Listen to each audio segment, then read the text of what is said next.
Sean Cedric de la Cruz. Bakit? Magkakaiba sila ng ward pala.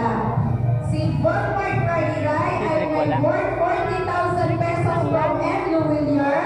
Si Sean Cedric de la Cruz ay tatanggap ng 70,000 pesos worth of Certificate of Insurance from M. Luwilier. Seth Phoenix D. Ponce ay tatanggap ng 40,000 pesos Certificate of Insurance from M. Luwilier.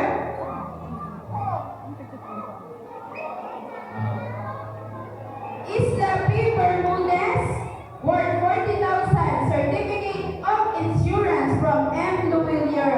At yung kay Ian Patrick B. Duque ay worth 100,000 pesos Certificate of Insurance from M. Luwilier.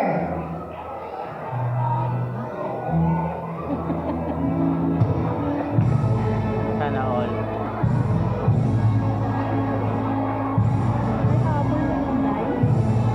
That's in dice. Inabot niya na lang. Ha? Inabot niya na lang.